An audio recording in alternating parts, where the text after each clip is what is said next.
So on UFOs as well, just before I go any further, I read that UFOs were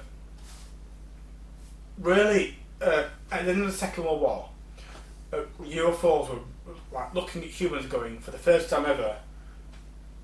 These dickheads have got power, not just power to blow themselves up, but power to blow they've got atomic power now. Yeah, I mean, we're going into a new age. I was reading something the other day that really blew my mind. I think it was yesterday. Really blew my mind, like in the 1700s or the 1800s.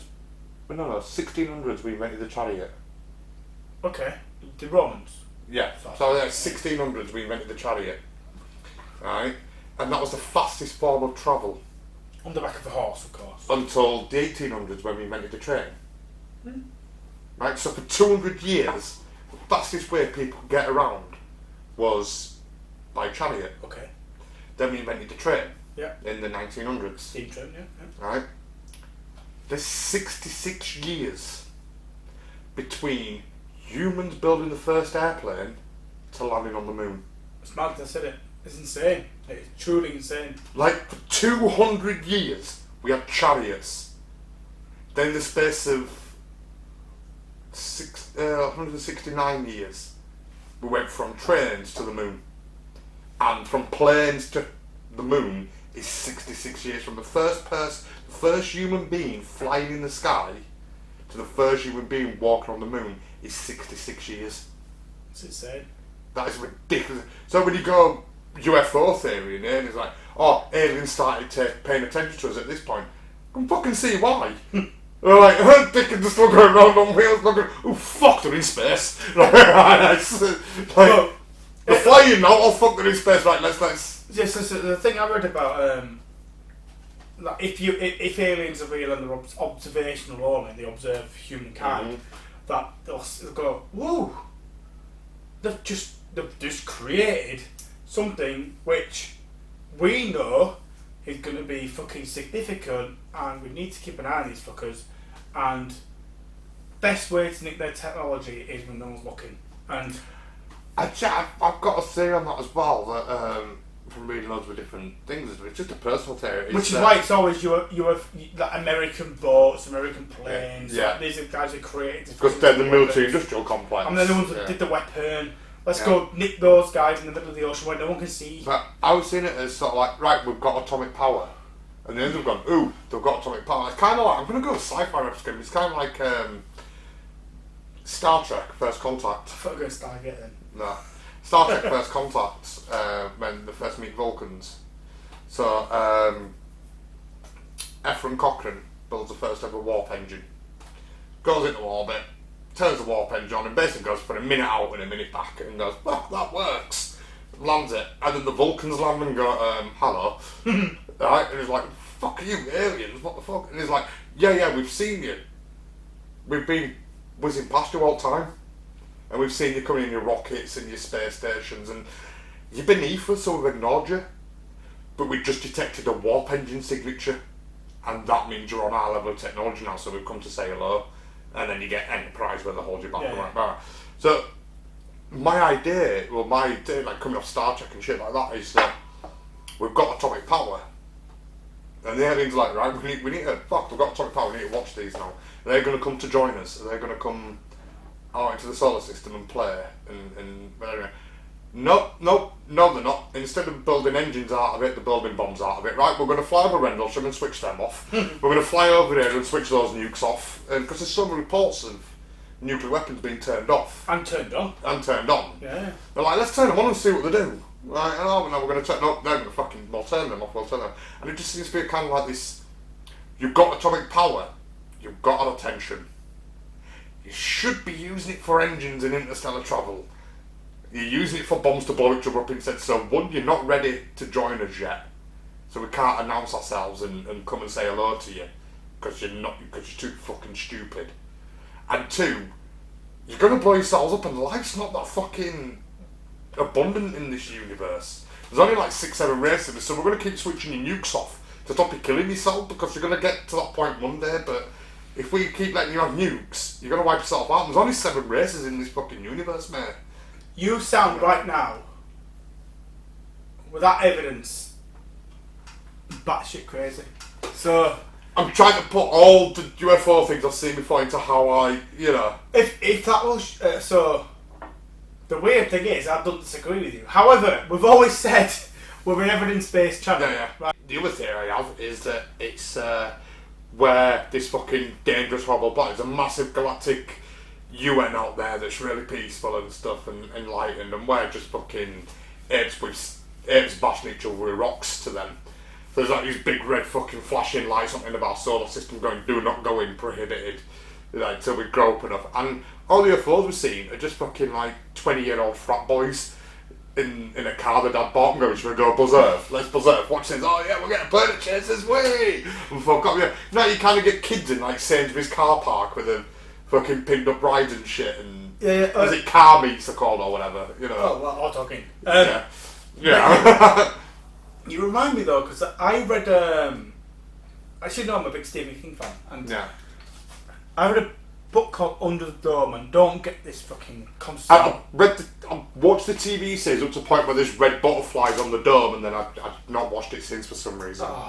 It's because Under the Dome TV series is nothing to do with the book, and it's terrible. That's why. So, okay, fair enough. I'll go back and watch it on your recommendation, but don't think I will. Just read go watch Stargate. You haven't watched it yet. I'll tell you what, I'll watch Stargate if you read Under the Dome. I'll read it, not a problem reading it. However, you're probably not going to need to read it now because I'm going to tell you the ending. Right. But at the end of the book, the reason it makes me think about that is at the end of the book. It's we've got the significance about who we are, but really, the end of Under the Dome is we are inside an alien's child's playbox where we're just this insignificant toy, and the reason the dome came down is because the kid went, oh, do you know what, I'm just going to fuck with this, I'm going to put, and as if with the Sims, as if, like, you can fuck around with the Sims. This was like that sort of shit. It reminds me of, I want to say Carl Sagan, but it might be Arthur C. Clarke. The executive goldfish theory. I don't think that was Sagan. I could be wrong. I don't know if it's Sagan or Arthur C. Clarke. I think it might be Arthur C. Clarke. But anyway, the theory is that we're going to spend hundreds of thousands of years, we'll finally get to the edge of our universe and find out where a goldfish on the edge of some executive's desk in an office, and that universe there's an entire universe, and we'll get to the edge of that, and that executive lives in this universe, and in his universe he'll get to find out it's a goldfish in a bottle, and it goes on, so you get to the last universe in the loop, and there a goldfish on a desk in our universe, and it's all just a big group. It's kind of like Men in Black, like the galaxies on Orion's belt, and it's the cat. And I'm sure is it Men in Black 3 where they open the door and it's like the whole universe is beyond, and they open the door and it's like look around, there's a corridor of doors and doors and doors. It's like, but there's some wonderful. Well, it's like Men in Black 1, and I've seen just about Under the Dome where it's like, oh, he's put in a child's toy box. Yeah. Men in Black 1, the entire galaxy, the galaxy's on Orion's belt. And you see an alien flicking it, they're playing marbles with galaxies. And but I mean, the universal theory, the multiverse theory, it blows my mind because it seems, even though, and I don't know if it's because of my conspiratorial mind, the fact that I have no religious concept, the multiverse theory feels to me the most logical theorem. I don't think it's all to do with an atheist. I mean, I've talked many times on this channel that I'm a Celtic pagan. But I don't think like Nima and Canunos and Lurg and Balor are gods. I think that transdimensional aliens, like multiverse aliens. When you look at pagan mythology, and Canunos, well, they came from Turnanog. The deities come from Turnanog, like the Tuatha De Danann and the Fomori come from Turnanog, and they come out of a doorway in a rock. Well, that could just be the fucking... You've seen Al in Quantum Leap, Yes. where the little door comes up and he pops out. I know you've not seen it yet, but Loki. Not going to spoil all, but they travel through the top of the pad and a yellow doorway appears and they walk through it. So that explains how the Twaford and Nan and the Fomorite come out of a rock. They didn't come out of a rock, a doorway appeared or a portal appeared and they came out of that instead. But the understanding of humans at the time was they came out of a rock. Kanunos is the god of the forests, and he created all the forests. But Did he open a box? In the mythology, he opens a box, and light comes out of it, and he spreads a seed out of this box of light, and the forests grow instantly. That's terraforming. Yes, sir. These are not beings that created us or divine beings. These are multiversal beings that have higher technology than us. Lurg can command the sea, Kanunos can grow the forest, Nima can control the wind. This is just terraforming. It's basically our zookeepers coming in and building a nice enclosure for us. Yeah. And then going, you've got to look after this now. These are you've got to look after it, take care of it, and then we'll be back soon. The question is though, what are those? So those stories are created as part of being gods, but were those stories created on? Were they created on what people observed? Or They were creating what people. So there's one story of the prince. I can't remember the prince's name now, but he gets offered to go to Turner so he goes to Turner and he lives in Turner and it's wonderful and great, fantastic. It's very reminiscent of the Book of Enoch. I think the Book of Enoch is kind of copied from the Pagan Tale. But he gets homesick and he wants to go back home. So, yeah, well, here's a special horse. It'll take you back home, but don't touch the land. okay. So he comes back through the door when he comes back home, and it's changed. He's been gone like 10 years, but 1,000 years has passed on Earth. Which is same as light travel. Yeah. So he's like, well, I'm the son of so-and-so. Can you tell me the castle used to be down? Where is that castle? Yeah, the king's over there. Alright, so I think the world's changing, it's weird. And then he sees someone fall over. So he gets off the horse to help him up, and he gets off the horse. As he touches the ground, he turns to dust. Because the horse is... So the idea is that the story is he's riding a horse, and he steps off the horse, because there's no other form of travel in those times when the story was relayed. That could easily be a car with a fucking protective field around it, and he stepped out of the field and crumbles to dust because he's come out of the protection of the car, or chariot or whatever, any kind of crop, but it's called a horse because that's all you have to travel on. There's a story passes along by word by mouth. It becomes a horse because that's what you travel on. So I think some bits you can't take literally, like he stepped off the horse, he turned to dust. Could have got out of the car, could have got off the chariot, could have got off the it could have been on an anti-gravity platform in a bubble. You've got to be careful here because it sounds like, to me, you're giving credence to the people who go, hold on, the Bible's an interpretive, and... The Bible's written 200 years after the fact, of course it's fucking interpretive. No, but it's like, well, God, the ark isn't really the ark, or God didn't really mean that, and genocide isn't really that. Well, the ark... The 7 days is several thousand years, and the earth wasn't 4,000 years old. In fact, a day was a millennia. Well, let's take the ark. Let's take the ark, right? Also, Noah put all the animals 2 by 2 into the ark. Now you get the Bible actually gives you the dimensions of the ark and tells you how big it is. It's something like 400 cubits or something like that. Yeah, he had no idea that the fucking penguins existed. Yeah, no penguin, but he gets a lion and a fucking gazelle in there. Good luck sailing with them fuckers, right? The ark isn't 2 by 2 of each animal. 2 of each DNA sample. No, a DNA arc is I mean, you can have it in your fucking hand. You can have the entire world's DNA arc in your hand. Do you know we do that already in We've got in Antarctica. We've got the Doomsday Vault. Yeah, for for the all sea, seas. Yeah. but it keeps flooding at the moment. It does. So it's not really doing a good job. We've got more than one. But But it's not doing a good job of being a Doomsday Vault. So it's interpretive as the Bible. It was written 2 years after the fact, but yeah, the Ark could be a DNA Ark. How many times have we said, especially on the channel as well, we've said the Hindu religious texts that show chariots in the sky fighting. I can't remember what it's called now. Is that the Vashrada? Something. Or the Shindu, or something like that. Yeah. Yeah, but I can't remember the right moment. But how many times have we said that is just, they're fighting in chariots in the sky? No, they're UFO, they're spacecraft, they're aeroplanes fighting. But because you've no context to what they are. Yeah. You say what you think, but you can only go, that looks like a chariot. I mean, I don't know the fucking observing, but I'm going to call it a chariot. Yeah, I travel on a chariot. They travel in the sky. That's a This is my chariot on the land. That's a chariot in the sky.